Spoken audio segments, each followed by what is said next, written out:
Hello students, तो हम लोग आज से जो हमारा चैप्टर स्टार्ट हो गया था नेफल इंडिया, तो उसमें जो आज का हमारा टॉपिक रहेगा रोलेट एक्ट, उसके बारे में हम लोग पढ़ेंगे। ठीक है, जानते हैं रोलेट एक्ट आखिर क्या है, क्या सिचुएशंस बनी, उसको समझना है अपन को।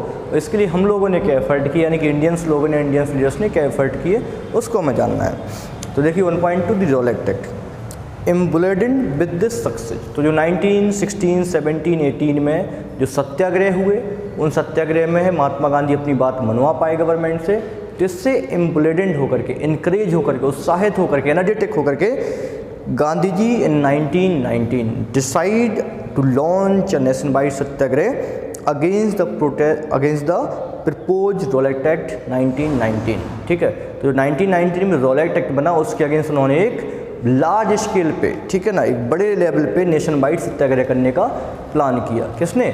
महात्मा गांधी ने। दिस एक्ट, आखिर इस एक्ट के अगेंस्ट क्यों, इस एक्ट के अगेंस्ट क्यों सत्याग्रह करना था, तो वो भी समझना है।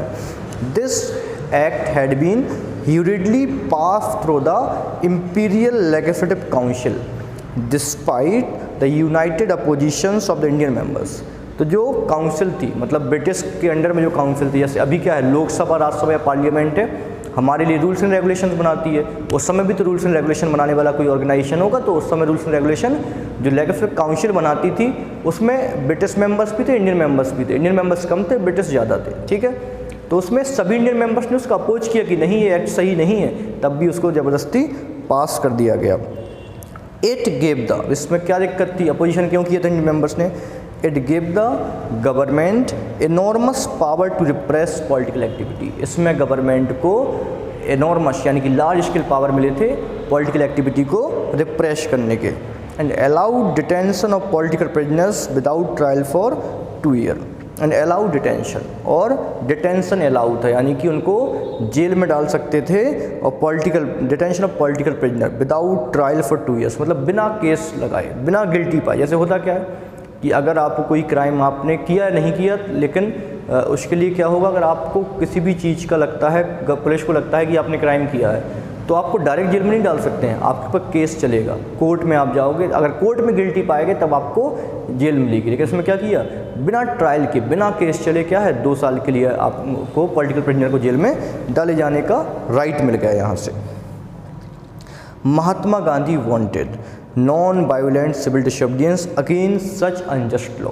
तो इस तरीके के अनजस्ट लॉ के लिए महात्मा गांधी क्या चाहते थे कि इसके लिए non violent civil disobedience movement चलाया जाए, which would start with hartal on 6 April, जो कि स्टार्ट होता है 6 अप्रैल की हड़ताल के साथ। Rallies were organise in various city, बहुत सारी सिटी में रैलीज ऑर्गेनाइज की गई। Workers went on strike in railway workshop, railway workshop में वर्कर्स स्ट्राइक पे चले गए। Rallies were organise in various city, बहुत सारी जगह पे रैलीज ऑर्गेनाइज की गई। वर्कर्स स्ट्राइक पे, कहाँ के वर्कर्स, जो रेलवे वर्कशॉप में काम करने वाले वर्कर्स थे, वो स्ट्राइक पे चले गए। एंड शॉप्स क्लोज डाउन, दुकानें बंद कर दी लोगों ने, मतलब इसके अपोज में, इस एक्ट के अपोज में। अलार्म बाय द पॉपुलर अपशर, ठीक है, अपशर यानी कि प्रोसेस। ठीक है, तो ये जो पॉपुलर अपशर, जो पॉपुलर अपशर हुआ, पॉपुलर प्रोसेस हुआ, इससे अलार्म होकर, इससे सचेत होकर के, and secret that lines of communication, और जो कम्युनिकेशन की लाइन थी, जैसे कि railway and telegraph would be disturb, इसके डिस्टर्ब होने की वजह से सेक्रेट, गवर्नमेंट डर गई, और उससे डर के, और इस पॉपुलर अपशर के से अलार्म होकर के उन्होंने क्या किया, the British administration decide to clamp down नेफलिस्ट। उन्होंने कहा ये तो दिक्कत हो रही है, ब्रिटिश गवर्नमेंट ने क्लैम्प डाउन नेफलिस्ट पे, क्लैम्प डाउन नेफलिस्ट को रिप्रेस करना स्टार्ट किया, उनके मूवमेंट को बंद कराना स्टार्ट करा दिया। Local leaders were picked up from Amritsar and Mahatma Gandhi was weird from entering Delhi. ठीक है, तो क्या हुआ, जो अमृतसर से लोकल लीडर्स को पिकअप कर लिया, यानी कि वहाँ से पुलिस ने उठा लिया, और महात्मा गांधी के दिल्ली जाने पे रोक लगा दी। ठीक है, दिल्ली पे एंट्री पे बैन लगा दिया। ऑन 10 अप्रैल को द पुलिस इन अमृतसर में जो पुलिस थी, fired upon a peaceful procession, जो शांतिपूर्ण तरीके से जो प्रोसेशन कर रहे थे, उन पे फायर कर दिया। Provoking by attacks on bank, post office and railway station. जिससे क्या हुआ, जिससे वाइडस्प्रेड अटैक ऑन बैंक पे खूब सारा अटैक हुआ। मतलब इस लोगों ने जब ये सब चीज़ें हुई, जब पीसफुल प्रोसेशन करने वाले लोगों पे गोली चलाई तो जनता भी उग्र हो गई। उन्होंने बैंक पे, पोस्ट ऑफिस पे, ठीक है, रेलवे स्टेशन पे अटैक करने स्टार्ट कर दिया।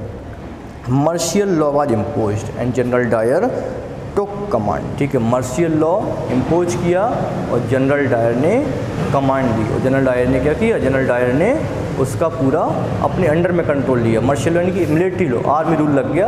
और किसके अंडर में ये चीज़ें हुई, इसकी कमान किसके ऊपर दी गई, इसकी कमान दी गई जनरल डायर को। इसके बाद वाला ही बहुत इंपॉर्टेंट है, बोर्ड में आने के चांस है। ऑन 13 अप्रैल को the infamous Jallianwala Bagh incident took place, ठीक है, जलियांवाला बाग इंसिडेंट होता है। On that day a large crowd gathered in the enclose ground of Jallianwala Bagh.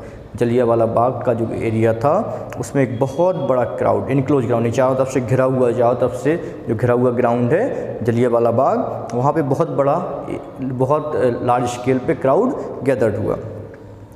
Some came to protest against the government new repressive measures. कुछ लोग तो क्या government के जो new repressive measure, new repressive जो पॉलिसी हैं उनके अगेंस्ट आए थे, उनके अगेंस्ट प्रोटेस्ट करने के लिए आए थे। Many villages others had come to attend the annual Baisakhi fair. कुछ लोग तो प्रोटेस्ट करने से मतलब नहीं था, कुछ लोग तो जो बैसाखी का फेयर, बैसाखी मेला लगता है अमृतसर में, उसको देखने के लिए आए थे, ठीक है। Being from outside the city, क्योंकि सिटी के बाहर से थे, सिटी के आउटसाइड से थे। Many villagers were unaware of the martial law that have been impose. बहुत सारे लोगों को तो पता ही नहीं था कि मार्शियल लॉ इम्पोज किया गया है। Dyer enter the area, Dyer ने एरिया में इंटर किया।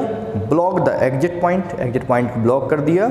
And open fired on the crowd पे ओपन फायरिंग करना स्टार्ट कर दिया। किलिंग 100, हज़ारों लोग मारे गए। His object as he declared later, बाद में उस घटना के पीछे उसने ऑब्जेक्टिव बताया क्यों आखिर हमने उस पर अटैक किया था, क्यों लोगों पे, निहत्ते लोगों पे हमने गोलियां चलाई।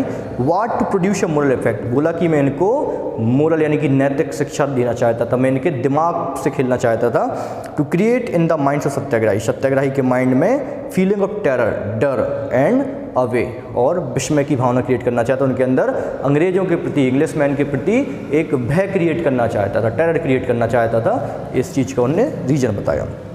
At the news of Jallianwala Bagh spread, crowds took to the street in many North Indian town. At the news of जब जलियांवाला बाग न्यूज स्प्रेड होता है पूरे एरिया में, तो crowds to be street in many north Indian town, बहुत सारे north Indian town में लोग सड़कों पे आ जाते हैं इस विरोध में, क्योंकि इतनी जब भयावह घटना होती है, इतनी खतरनाक इंसिडेंट होता है, तो लोग क्या होते हैं, सड़कों पर उतर आते हैं गवर्नमेंट के अगेंस्ट में।